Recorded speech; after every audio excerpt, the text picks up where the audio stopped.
Chapitre 4 Février-juillet 1965. La résidence qu'avait trouvée Jocelyne était une grande bâtisse en briques grises de 2 étages qui se trouvait sur Victoria Road, en plein milieu de plusieurs bâtiments annexes de certains collèges du campus. Les bureaux du laboratoire Cavendish, qui abritaient les membres du groupe de radioastronomie, se trouvaient à moins de 800 mètres de là, ce qui permettait à Jocelyne de se rendre à pied au laboratoire. Les 13 doctorants qui travaillaient à Cavendish étaient tous regroupés dans une vaste pièce unique sous les toits de l'illustre bâtiment. Quant à l'observatoire radioastronomique de Mullard, où le groupe développait ses instruments, il se trouvait sur un ancien terrain militaire près de la gare de Lord's Bridge, à une dizaine de kilomètres du campus, sur la ligne qui reliait Cambridge à Oxford via Bedford. C'était le premier arrêt et on en avait pour à peine un quart d'heure depuis la gare centrale de Cambridge. Anthony Hewish n'avait pas précisé ce détail à Jocelyne, et quand elle découvrit la facilité avec laquelle elle pouvait rejoindre la zone d'observation, elle n'en fut que plus ravie. Elle ne serait pas obligée d'être dépendante d'une automobile pour aller travailler. Jocelyne découvrit très vite le site du MRAO, à peine une semaine après son arrivée à Cavendish. C'était une série de hangars et de bâtiments rudimentaires qui laissaient entrevoir quelques antennes de différentes tailles, au-delà des toits en tôle légèrement rouillés. Le lieu avait été inauguré 8 ans plus tôt, mais faisait penser à une vieille ferme délaissée, avec des herbes folles qui couraient un peu partout. Anthony Hewish, accompagné de John Pilkington, l'avait emmené dans sa Morris 1100 pour lui montrer tout de suite quel serait son terrain de jeu pour les 3 prochaines années. Pendant le trajet, il racontait qu'il était là lors de l'inauguration de l'observatoire, 8 ans plus tôt, par Sir Edward Appleton, en personne, le patron du département de la recherche scientifique et industrielle durant la guerre et un peu après, et surtout récipiendaire du prix Nobel en 1947 pour ses contributions à la connaissance de l'ionosphère durant les années 20. C'était le 27 juillet 1957. Un des patrons de la Mullard Limited était là aussi. La compagnie avait généreusement donné 100 000 livres pour la construction des infrastructures de l'observatoire, en échange de pouvoir poser son nom sur la plaque devant le grand portail. En réalité, on soupçonnait le ministère de la Recherche d'avoir fortement incité Mullard à participer à la reconstruction de la grandeur de la science britannique contre d'autres avantages. Un peu plus de 2 mois plus tard, une première antenne rudimentaire avait été installée et avait permis de détecter les signaux du premier satellite artificiel soviétique, Sputnik. La zone dédiée à l'Interplanetary Scintillation Array se trouvait à l'extrémité sud du site, à environ 500 mètres de la gare, qui marquait également l'entrée pour les véhicules à pneus. Hewish avait conçu le réseau d'antennes avec John Pilkington et l'ingénieur Robin Collins. Ils avaient imaginé développer un ensemble de 2048 antennes sur 16 000 m2 qui resteraient fixes, mais qui pourraient scanner une grande partie du ciel grâce à un phasage électronique. Hewish expliquait son concept à Jocelyne qui n'en perdait pas une miette. On devrait pouvoir exploiter 14 faisceaux simultanément, ce qui permettrait de scanner le ciel de l'hémisphère nord en une journée. La fréquence radio prévue était de 81,5 MHz, très précisément, ce qui faisait une longueur d'onde de 3,68 mètres. Hewish avait réalisé qu'un grand réseau à basse fréquence, dédié à la mesure des scintillations de sources radio compactes, offrirait un nouvel outil très intéressant pour l'étude des quasars, puisqu'il permettrait d'une part d'en découvrir beaucoup plus, et d'autre part d'estimer leur taille angulaire. Et cerise sur le gâteau, la structure et la vitesse du vent solaire pourraient être déterminées. Il avait reçu une subvention d'un peu plus de 17 000 livres du ministère britannique de la Recherche scientifique et industrielle pour construire sa nouvelle antenne. Le radiotélescope permettrait de cartographier l'ensemble du ciel pour étudier la variation des scintillations des sources en fonction de l'élongation solaire. Hewish poursuivait ses explications alors que John Pilkington s'affairait à chercher des choses dans des caisses qui étaient entassées dans un coin du hangar. Un aspect essentiel du réseau était qu'il devait être possible de mesurer les scintillations fractionnaires des sources radio en temps réel. La résolution temporelle qu'on devait atteindre était de 0,1 seconde seulement. Cette haute résolution temporelle distinguerait l'IPSA des nombreux autres radiotélescopes existants, des variations aussi rapides n'étant pas attendues dans des objets astrophysiques normalement. Mais le phénomène de scintillation des ondes radio était très rapide et il fallait le caractériser le mieux possible.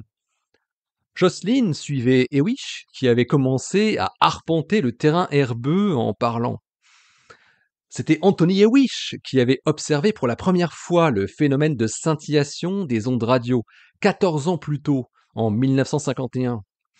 La scintillation ionosphérique, qui était une modification rapide des ondes radio due aux structures à petite échelle de l'ionosphère, avait été un peu mieux caractérisée par son équipe 3 ans plus tard, lors d'observations d'irrégularités dans le rayonnement d'une source radio dans la constellation du Taureau. Et c'est en 1964 que Hewish, associé à Paul Scott et Daniel Willis, avait détecté des fluctuations très inhabituelles alors qu'ils effectuaient des observations astrométriques de plusieurs sources d'ondes radio à l'aide d'un interféromètre.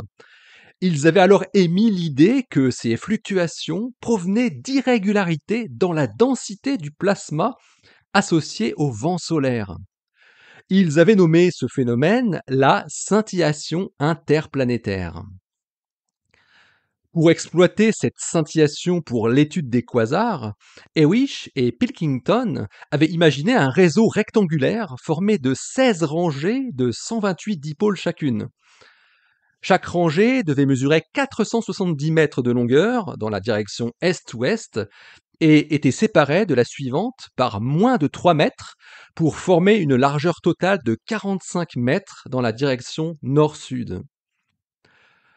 Jocelyn écoutait attentivement en essayant d'engranger le maximum d'informations pour éviter de devoir aller redemander des choses banales plus tard et passer pour une idiote.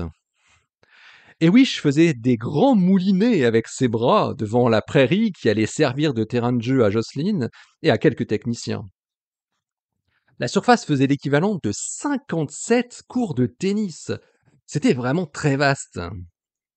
Hewish précisa qu'il n'y avait pas de village à proximité immédiate de Lord's Bridge, rien pour se restaurer à midi ou le soir. Quand on venait pour la journée, il fallait prévoir un ravitaillement. Le village le plus proche, Arlton, se trouvait à 2 kilomètres vers le sud. En apprenant ça, Jocelyn se dit que ce serait peut-être pertinent d'apporter un vélo sur le site pour pouvoir aller rapidement dans le village ou celui d'à côté en cas de besoin. Visiblement, les collègues de Anthony Hewish n'avaient jamais eu une telle idée, plus habitués à se déplacer en automobile. La maison sur Victoria Road était très agréable. Jocelyn logeait dans un petit appartement situé au premier étage. On y accédait directement à partir de la porte qui donnait sur la rue. 4 locataires, 2 par palier, se partageaient la même adresse. Sans surprise, c'étaient 4 étudiantes du campus. Jocelyn fit connaissance avec sa voisine de palier dès le jour de son arrivée. La propriétaire, Miss Crumble, tenait à faire elle-même l'inventaire pour les nouvelles arrivées. Elle ne louait qu'à des jeunes filles, estimant qu'elles étaient beaucoup plus sérieuses que les étudiants. Au moment où Miss Crumble, précédant Jocelyn dans l'escalier, arrivait devant la porte de l'appartement, l'autre porte, située en face, s'ouvrit lentement, faisant apparaître Jane, qui s'avança aussitôt. « Bonjour, Miss Crumble. »« Bonjour, Miss Wilde. Comment allez-vous » Très bien, merci. Nous avons une nouvelle locataire? Oui, voici Miss Bell qui étudie l'astronomie. L'astronomie, tiens donc. Bonjour, lança Jocelyne une fois arrivée à la dernière marche. Miss Crumble, je voulais vous informer d'une chose, mais ça peut attendre que vous ayez fini avec Miss Bell, dit la jeune fille blonde qui devait avoir 1 ou 2 ans de moins que Jocelyne. Je suis à vous dans 15 minutes, ça vous ira? Répondit la sexagénaire. Oui, parfait. Il y avait 2 pièces, meublées. Une grande pièce où se trouvait tout le nécessaire pour cuisiner, dans le fond à droite, derrière la fenêtre qui donnait sur la rue. Un petit fauteuil agrémentait l'autre coin de la grande pièce, posé à côté d'une grande table rectangulaire qui faisait face à une étagère qui montait le long du mur, presque jusqu'au plafond. Les autres murs de briques grises étaient décorés de gravures représentant des paysages montagneux. Le sol était formé de dalles céramiques, très faciles à laver. La gazinière servait aussi de chauffage, ce qui était très pratique. La petite pièce n'était rien d'autre que la chambre, qui ne laissait pas beaucoup d'espace autour du grand lit qui paraissait plus confortable que ce que Jocelyne avait connu à l'internat à Glasgow. Une grande armoire, munie d'un large miroir, était judicieusement placée dans le coin opposé à la porte, de façon à conserver la possibilité de faire le tour du lit. Miss Crumble proposa à Jocelyne de lui fournir tout le linge de maison. Jocelyne accepta la proposition, d'autant que le supplément sur le loyer était dérisoire.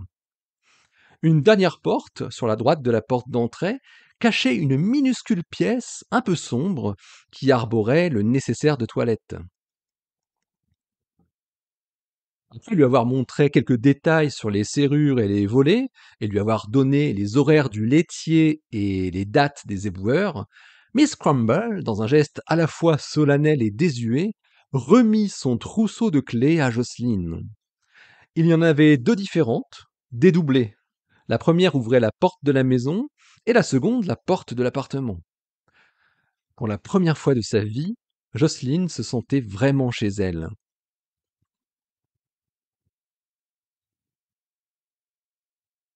Pour se rendre au laboratoire Cavendish, il y en avait pour une vingtaine de minutes à pied, qui faisait traverser la Cam River par la passerelle pour piétons qui débouchait sur le parc qui entourait le Jesus College. Puis on contournait St. John's College, on continuait en longeant Trinity College et King's College. Le vieux bâtiment de la façade sculptée était là, sur Free School Lane, en plein centre de la ville universitaire. D'illustres physiciens avaient arpenté ces pavés depuis maintenant près d'un siècle. C'est ici que Joseph Thomson avait mis au point son tube cathodique qui permit la découverte de l'électron en 1897. Et pendant près de 20 ans, le laboratoire fut dirigé par Ernest Rutherford, père de la physique nucléaire et prix Nobel en 1908 pour la découverte du rayonnement alpha. D'autres prix Nobel furent décernés avant-guerre à des physiciens de Cavendish.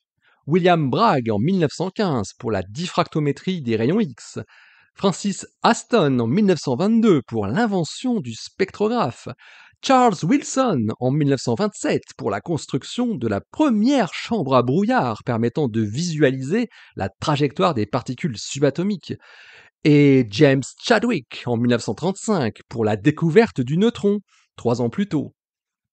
Et encore, très récemment, en 1962, 2 physiologistes qui avaient utilisé des méthodes de diffraction de rayons X en 1953 avaient reçu le fameux prix pour leur découverte de la structure moléculaire de l'ADN. Mais Watson et Crick n'avaient pas obtenu le prix Nobel de physique ou de chimie comme leurs illustres prédécesseurs, mais celui de physiologie et médecine. Jocelyne était émue à chaque fois qu'elle passait sous le grand porche d'entrée du laboratoire. Le printemps était arrivé et avec lui les premiers câbles et tubes d'acier qui venaient d'être livrés à Lordsbridge par le train. Jocelyne avait acheté un vélo d'occasion dans une brocante à Cambridge et était venue avec à Lordsbridge par un jour de beau temps pour le laisser sur place et pouvoir ensuite se déplacer facilement aux alentours, comme ce qu'elle avait imaginé lors de sa première visite. Elle avait parcouru la dizaine de kilomètres en un peu plus d'une demi-heure, en empruntant la A603 qui traversait Barton à mi-chemin. Pour commencer l'installation du réseau, Hewish et Pilkington avaient demandé à Robin Collins, le technicien radio du groupe, d'assister Jocelyn. Ce matin-là, il était venu en voiture pour pouvoir ramener Jocelyn après le dernier train qui était à 17h50. Ils avaient prévu d'installer les antennes rangée après rangée. Comme il y en avait 16 à mettre en place, Robin avait proposé à Jocelyn de mesurer le temps qu'il prendrait pour l'installation de la première rangée de 128 dipôles sur la longueur de 470 mètres, afin d'estimer approximativement à quelle date le réseau pourrait être mis en service, s'il n'y avait pas d'imprévu entre-temps. On était le 16 mai. Le chronomètre était lancé. Jocelyn voulait aller le plus vite possible pour avoir le plus de temps ensuite pour exploiter les données recueillies par le réseau. 4 ans, c'était court, et elle voyait bien quelle était l'ampleur de la tâche face à cette prairie qui commençait sérieusement à être envahie par les hautes herbes. Il va falloir qu'on tonde la surface, lança Jocelyn. Au moins pour la première rangée. Est-ce qu'on a une tondeuse? Oh, on a mieux que ça, sourit Robin. À Harlton, il y a des fermes. Eh, en quoi c'est mieux? Ils ont des engins agricoles qui peuvent nous tondre tout ça? Demanda Jocelyn. Ah ouais, des sacrés engins agricoles. Robin riait. Tu vas voir de quoi ils sont capables dans un minimum de temps. Jocelyn ne comprenait pas pourquoi Robin rigolait en parlant des tracteurs. On peut embaucher un fermier pour qu'il nous fasse ça rapidement? Ah, mais c'est gratuit! Gratuit? Et comment ça? Bah, c'est nous qui fournissons la matière première avec toute cette bonne herbe bien grasse. Jocelyn était perplexe face à la réponse de Robin. Elle transportait des petites caisses qui contenaient des dipôles avec leurs câbles de connexion. Il en fallait 128 rien que pour la première rangée. On devait les visser sur un support qui lui-même devait être fixé solidement dans le sol, une tige d'acier qui était tenue de part et d'autre par des fils métalliques. Après un court silence, Robin se tourna vers elle et dit « C'est des moutons! Il y a 2 fermes là-bas qui ont chacune un grand troupeau, et ils sont toujours à la recherche de prairies pour faire paître leurs bêtes à cette saison. Si on leur propose, ils seront ravis. » Ah, c'est ça les engins agricoles! Jocelyne souriait enfin. Je comprends maintenant. Et il n'y a pas de risque qu'ils abîment les piquets une fois qu'ils seront installés? Non, on n'a jamais eu ce genre de problème jusqu'ici. On les a utilisés déjà plusieurs fois hein, pour dégager le tour de la grande antenne là-bas, derrière. C'est Martin Ryle, en personne, hein, qui a eu l'idée des moutons, dès le départ, quand il a trouvé le site il y a 10 ans. Il savait combien il pouvait être efficace, parce qu'il vient d'une famille de fermiers, répondit Robin. Martin Ryle était le chef du groupe de radioastronomie du laboratoire de Cavendish. C'est lui qui avait apporté cette activité de recherche à Cambridge après avoir travaillé d'arrache-pied dans le développement des radars durant la guerre. Avec Bernard Lovell et Anthony Hewish, il formait le trio d'experts de la radioastronomie britannique. Mais Lovell n'avait pas suivi ses compères à Cambridge après la guerre et avait préféré se retirer dans le Cheshire pour y fonder l'observatoire de Jodrell Bank et le plus grand radiotélescope orientable du monde.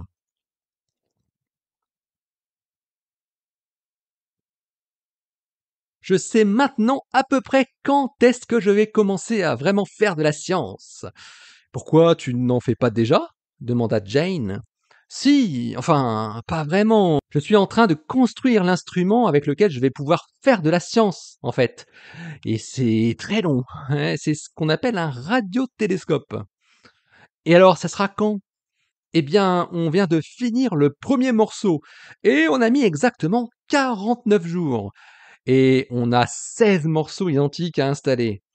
On a commencé mi-mai, et donc ça veut dire qu'on devrait avoir fini l'installation en juillet 1967. Ah, effectivement, dans 2 ans! Ah, tu as bien du courage. C'est le travail. Et puis, on est à l'extérieur, c'est agréable.